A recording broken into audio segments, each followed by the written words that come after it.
When I was younger, competition to me was absolutely everything. I wanted to be the best at every single thing that I did. And I remember being as young, even as like the third grade, and asking to stay inside during recess so I could get extra study time for whatever test was coming up, because I just had to be the best in school and I wanted to be the best at whatever sport I was doing. I tried so many different sports. And if it was clear that I didn't have a lot of natural talent or wasn't going to progress very well, I would quit very quickly, which isn't necessarily an admirable quality, but I was hardwired to want to excel at everything that I was doing because I just had this extreme competitive edge within me, whether it was being the best at sports, being the best in school, or being the best compared to my sister, having the cleanest room, or getting the chores done the fastest, or whatever. I very much from a very young age was hardwired to want to compete and beat everyone else and just be better. And while competition can be a healthy thing, especially if it's pushing you to achieve athletic feats or just have a fun sports game with friends or be able to learn things in the process, there is definitely a healthy side of competition, but I think there's a shadow side as well. And as I've progressed to this point in my life, I definitely have a different view of competition than I used to. And I want to talk about that today because competition is everywhere in society, whether it is in school, trying to be the top of your class so that you can get the valedictorian, or trying to get into a certain college, or trying to get a certain job, or trying to get a certain promotion, or competing in the dating market, or competing for views or likes on social media. It is everywhere. And while you could say that's a natural part of life, and you look at nature, whether it's a lion and a zebra or just territory between plants, competition is definitely natural and it is all over the world. But I think as sentient human beings with consciousness, we have been programmed to think that competition just is what it is, and it is a natural part of life and a good part of life and an inescapable part of life. And I think in some ways it is, but I think in other ways we could retool our programming and our view on competition to incorporate it in a healthier way in our life. At least I am trying to do this for me personally, and I'm going to talk about that today. I think it boils down to two main things that I've sort of shifted my wiring and perception on. So what are those two things? Number one, I don't need to prove myself to anyone anymore. It's taken a really long time for me to get here, and a lot of inner work and a lot of dark nights of the soul, if you will. I've touched upon this in other videos you may or may not have seen, but whereas the healthy side of competition pushes you to see what your limits are physically, mentally, emotionally, to have teammates, to learn new things, to use your body and your physicality in great ways, that side of it is good. And those were certainly definitely positive things that came out of my time as from being an academic and then also from being an elite level athlete. But the darker side of it is, while I was so motivated to excel at all of these endeavors I took on, part of the big motivation was I had no self-worth and very, very low self-esteem. And I was pursuing these things not just because I loved them or was passionate about them. I was pursuing them because I was desperate to feel valuable. And so much of why I pushed myself to the level I did with athletics specifically, I always pushed myself in school but didn't love school as much. It was just kind of like, you're a kid and you're forced to go to school. So I'm like, all right, might as well do well because I'm competitive. But with my time as a competitive synchronized swimmer, and I definitely was passionate about the sport and wanted to go as far as I could with it, which my goal of being making the United States national team, which I did. It was a tandem snowball of I love this, but I also hated it so much, and it was brutal. And so many days I did want to quit just because it felt so draining on me and so punishing and not enjoyable. And that was certainly, you know, it's all subjective. Did every teammate of mine have this experience? Well, a lot of them did, but it was a lot of it was pressure I was putting on myself. But the push and drive that kept me showing up in the pool every day for these 8-hour practices was not just passion and dedication, but I have to do this or I don't matter. I have to do this or I'm not special. I have to be doing this thing or I don't have value in the world. And that was a driving force throughout my whole athletic career and throughout my time as a student. I can't say I was really passionate about school at all, but I am thankful that I had the opportunity to go to university and learn from really great professors, and I don't regret any of it, but it was still just this driving force of, if I don't get an A+, then I'm a failure and I don't matter. If I don't get cum laude honors, then my whole college career was a waste. And that's the shadow side of competition I think a lot of people can relate to. We push ourselves into these endeavors and take on things that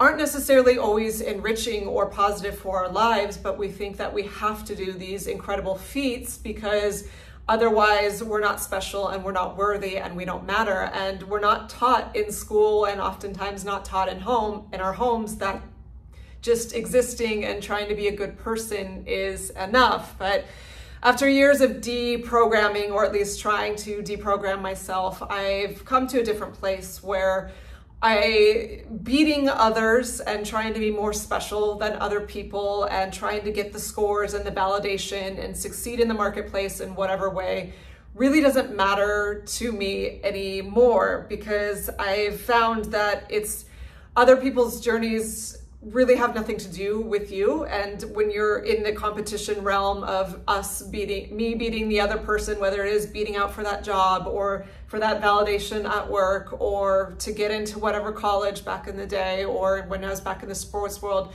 beating the other team, when everyone else is on their own unique journey and has different things to offer the world and is coming from different experiences, it's really kind of almost irrelevant to beat the other person, because really at the end of the day, the only person I'm competing with now is myself. I want to be the best version of myself. How can I be the best version of myself in this relationship, in my job, with my circle of friends, with my family, with myself, my relationship to myself? How can I treat my body the best that I can? How can I treat my emotions and healing that I need to go through in the best way that I can?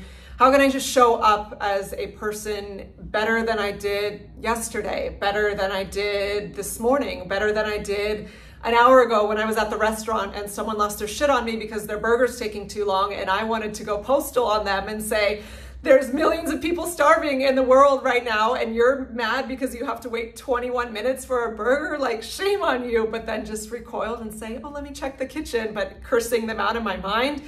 How can I be better than that person an hour ago and learn to not react in those moments and have compassion for this person who's just hungry and wants to be seen and validated also? And just be a better emotional stoic and be in control of my emotions in a better way. We can do better in every single moment, and we're always reinventing ourselves. And not to say that I get caught up in perfectionism and saying how I'm showing up in the world is not ever good enough, because that's a different trap. But knowing that your own personal best is really the only thing you have control over, and whoever you're competing against, who's to say if they're giving their best in that moment and what's the right outcome? If they beat you out for that position in the job, or they beat you out for making that sports team or getting into the college and then you didn't get in, who's to say that you were A, more deserving of it, and B, a failure for not getting it? Maybe the universe has something better in store for you. I would say it always often does, but we just get so caught up in this competition mindset, and really I think so much of it is irrelevant when all you really have control over is your own journey and your own personal best. And your personal best will vary from day to day, and that's okay. It's not, the metrics of success are not someone else's rubric or standard, or, oh, I didn't get this score or this grade or this many views on social media, so thus I'm a failure. That's irrelevant. There's so much of that you can't control. All you can control is what is my personal best and what do I have to give in this moment? And again, that can change from day to day. Maybe you woke up and you have a migraine or the flu, or your boyfriend or girlfriend just broke up with you, or your cat or dog is sick, or it was raining and you tripped and fell in a mud puddle. Like, things will happen in your life and it will make what you're capable of giving in that moment maybe a little bit less than what it was the day before. But as long as you're showing up and giving your best, that is the outcome. That's the metric of success. That is how you grow. And what the results are, so much of that is not dependent on you. And there's a million different variables about what that success could look like. So for me, my metric of success is not, did I get this score? Did I get this many views on YouTube? Or did I make this much money today at work? Or did I get this many comments of validation and approval? All of that is really irrelevant. It's just for me, it's about tuning in and seeing what is my best that I have to offer, and did I give it in this moment with the cocktail of however I'm feeling today or whatever is going on in my life. And measuring that against other people is just not relevant to me.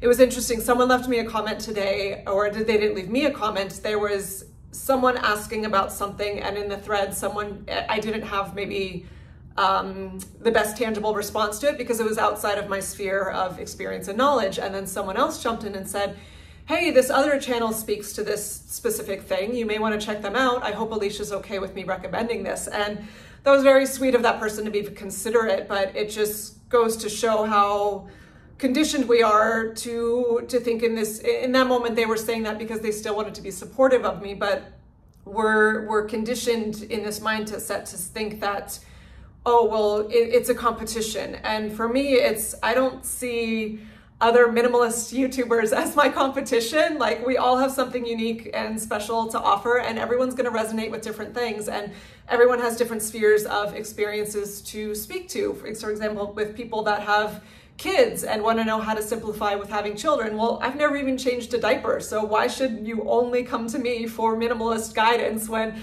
I don't know what it's like to have multiple kids in the house? I'm not even married, or I don't have pets. Just everyone has different experiences, and I don't see it as, oh, well, if I'm succeeding, then that means someone else needs to be failing, or just comparing my views to the views of other minimalist channels. Like, that's just totally irrelevant to me. I don't even look at my own views as a measure of that video did well or not, because none of that's in my control. It's up to the algorithm, good gods, and it's up to whoever clicks on it and whatever resonates for that person in that moment. And that's, dependent on 8 million or so variables.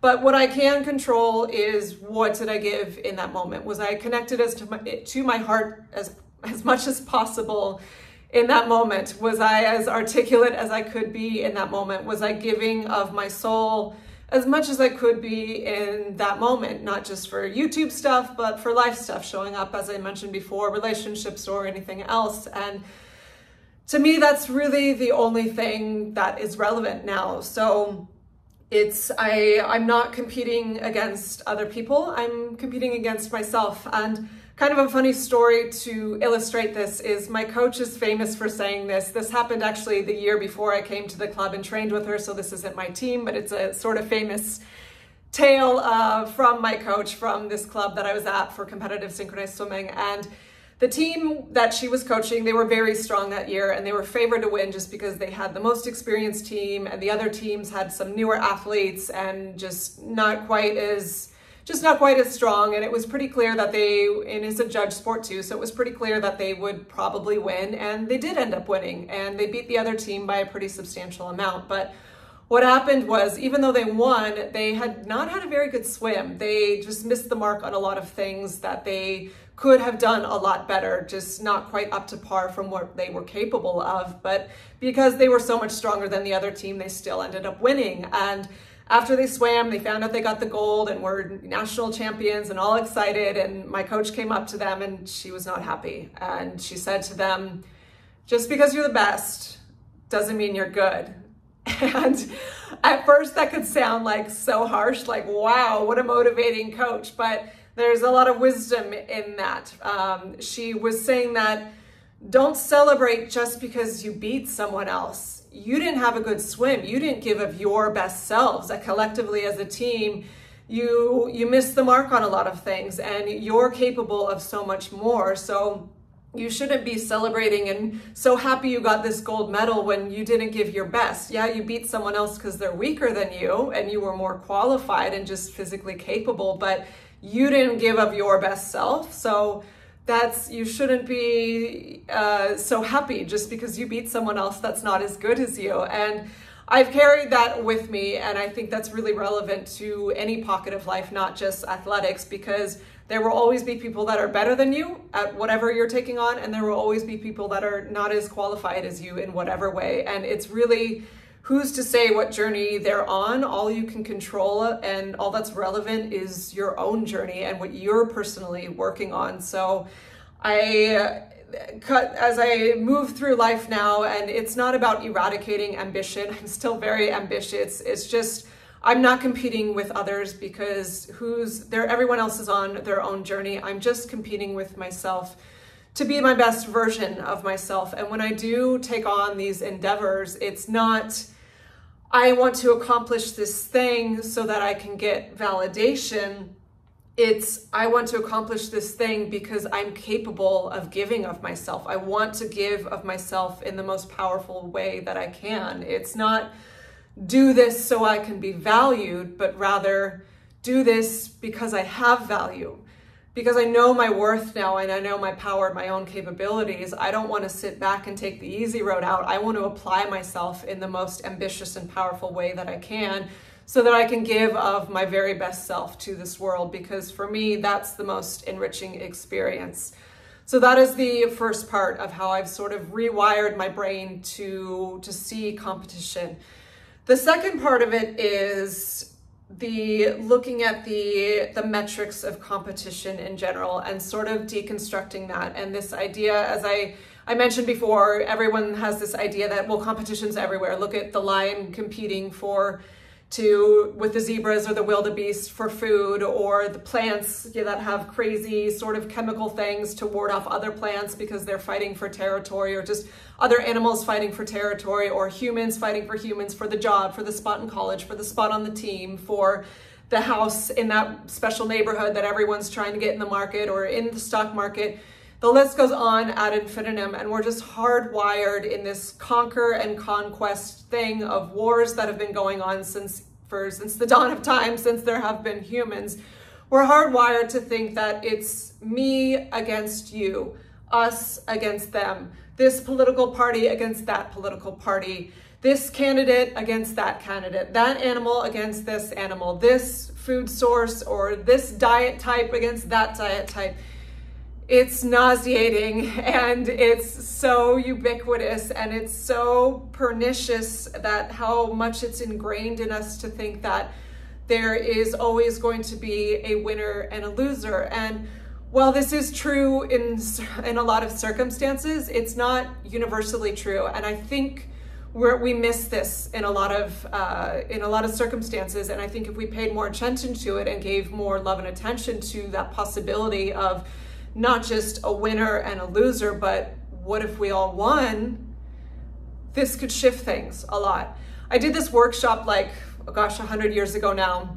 It was called, I think, Choice, and there was a lot of personal development and healing and growth types of things in it, and big overarching theme in it is that everything is a choice in life, and that's a really powerful concept that can help lift you out of victimhood mentality and start to take the reins in your own life. But a really cool exercise we did was they divided the whole cohort, which I think was about 40 people. They divided them into 2 teams, so it was 20 against 20. Even then, see that vernacular that just came out, 20 against 20, not 20 with 20, 20 against 20.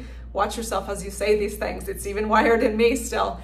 But there were 2 teams of 20, and they gave us this game. They said we were playing. They gave very ambiguous rules, very ambiguous sorts of action, very cryptic actions that you could decide to take as a team in conjunction with what the other team is doing. And There were sort of loose outlines of what you could and couldn't do, but what they didn't tell you is exactly what you needed to do to win the game.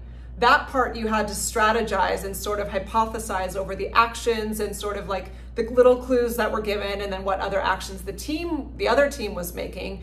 You had to sort of guess along the way of, oh, if we do this exact action, then it will get the most points and then our team will win. That was the goal, right? So all 40 of us, we were all working on our team and like doing, it was fun, but it was like kind of a shit show because no one really knew what was going on, but we were all like racking our brains and turning our wheels, like how do we get more points than the other team so that we can win? How do we get the maximum amount of points? And we did all these things, and I don't know how long the exercise was, but at the end of it, the teacher said neither team figured it out. And what the trick of the game was that there didn't have to be a winner and a loser. Both teams were capable of winning if you both got the max points by figuring out the little steps and whatever. And not one of the 40 of us considered that even a possibility. Like, what do you mean? No, that's a tie and you have to have a tiebreaker and then someone wins. We all thought, or just conditioned to think that there's a winner and a loser. My team wins, yours loses. Your team wins, you beat me, I lose. We all were just programmed to think like that. And the trick of the game was, and then they explained how it would have worked, we all could have gotten max points and we all could have won. Both teams could be winners. And then they went into a whole talk about you deconstructing this competitive mindset, and you see it all over the world in business especially, but in academics and everything. It's this idea that my gain is at your loss, or your gain is at the expense of my benefit. And what if we could retool this to think that not everyone there doesn't always have to be a winner and a loser. And you say that, yes, okay, we see this in nature, but in nature there's also a cool thing called symbiotic relationships. Maybe you remember this from like high school biology, where like certain barnacles live on a whale, or there's this one type of bird that lives on a hippo and it cleans the hippo, but then the hippo provides safe haven for the birds. And then these two wildly different species. There's certain plant kingdoms that work in tandem. There's this thing I mentioned before, the brook braiding sweetgrass. It's incredible, but in the Three Sisters, it was corn, beans, and squash, these three different plants, but they actually left in nature to their own devices, not doing monocropping in modern farming that we've ruined. Left to their own devices, three plants grow together, and the corn stalk grows first, and then the bean stalk grows and has the corn stalk to hold on to.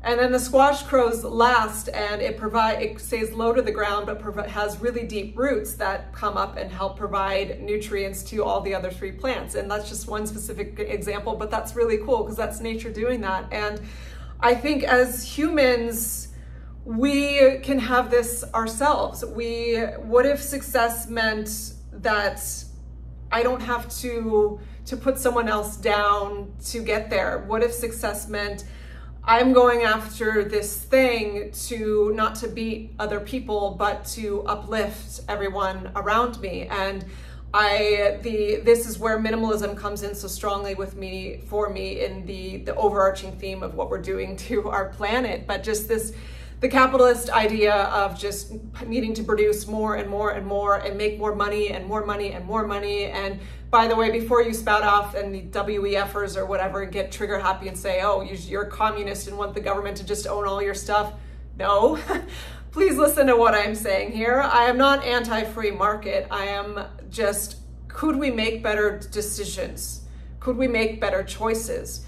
Could we, as small business owners or people that go up to higher levels in companies, whatever industry you're in, start to look at not how can I succeed by squashing the competition, but how can I succeed in a way that uplifts every single thing around me? How can I make a better company that's more environmentally conscious? How can I make a better company that's not so concerned with just making infinite profits to get people infinitely wealthy and buy infinite amount of Ferraris or yachts or private jets, but how can I make a company where we make enough to where we're rewarded for our hard work, but then we use the excess of our profits to uplift other small businesses or to uplift developing economies, to give back to the environment, to reduce our ecological footprint?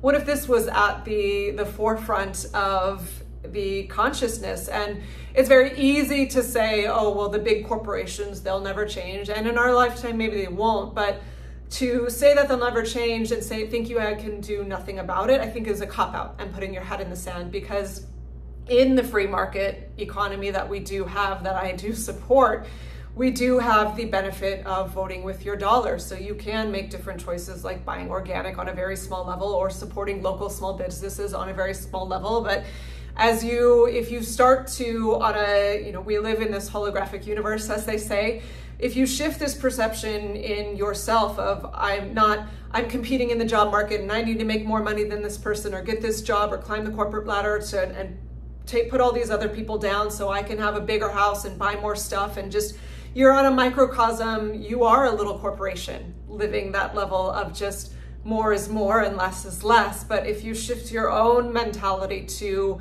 I want to succeed, yes, so that I can provide for my family and not have to be financially insecure and be able to take nice trips or whatever, or always have food to eat, that's all good stuff. But if you incorporate into your life the push and drive to succeed, to then be able to help other people around you in whatever way, whatever you have a capacity for, whether it is, some people do really cool things like putting a kid through high school or being able to fund a kid that couldn't be able to do sports, or giving to whatever local charity, or donating with your time, which donating with your time can be way more powerful than donating just money, maybe it's volunteering at like a Boys and Girls Club after school and being a mentor to a young child, or volunteering at an animal shelter, or helping to build a home, or there's a horrible flooding happening right now that just happened in the eastern United States.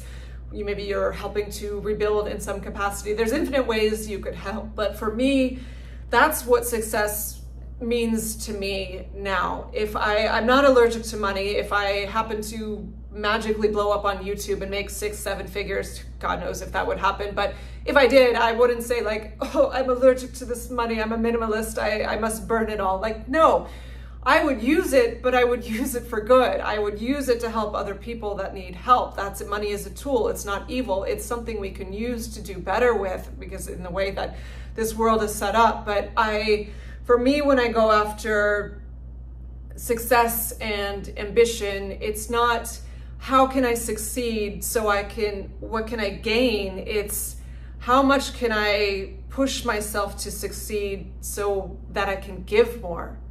Success to me is not garnering, it's giving. And the more financial freedom I have, the more time and resources I have to devote to other people, to help other people or animals or places or the environment that need it. And that may seem like it's only making a teeny tiny fragment of a dent, but even if you have $5 extra in a day, which I think most people did, what if you gave that to someone on the street and you can say, oh, he's a bum and he needs to get a job? Like, yeah, you don't know someone's story. You don't know what kind of parents they had, or if they're a Vietnam War vet, or if they're mentally or physically disabled. They're suffering regardless. If you all you can do is give $5 extra to that person, maybe they can eat that day. Maybe that's the difference of that.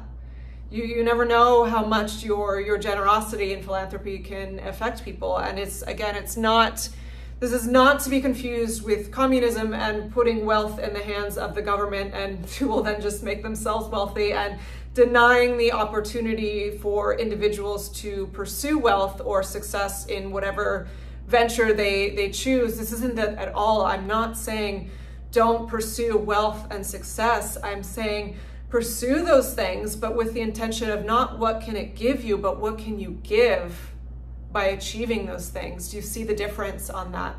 And if we start to collectively all take on this mindset, what will the next generation of small businesses look like? And what will the next generation of medium businesses that have grown out of that consciousness look like? And what could 10, 20, 30 years down the line, what would the next generation of larger businesses look like that are running different facets of the world? It's not about giving up and saying the government should do all these things to fix the world. It's, well, what can we do with personal autonomy to start fixing this world? And we do have the freedom to go after these pursuits and we can garner money for them, but how can you give of your best self? How can you compete to be the best version of yourself with the success you have in whatever endeavor you've chosen to uplift those around you, to help children around you, to help animals around you, to help the environment around you, to help the elderly around you, to help other people in your family around you, to help the homeless around you? There's infinite amount of entities in this world that need help. So be ambitious, be competitive, but be ambitious and competitive to bring good to the world. Be ambitious and competitive to give of your best self to the world, to help uplift the world around you, because that will always, I promise you, be far more gratifying, far more enriching, far more beautifying to your experience of life than any ridiculous expensive car or Christian Louboutin shoes or Louis Vuitton handbag you could ever own. So that is how I view competition / ambition, success, drive these days. Let me know if any of this resonated for you and if you think this is a possibility for consciousness that we could help take out into the world. Okay, thank you for listening, and I will see you in the next one, my minimal friends. Have a blessed day. Bye.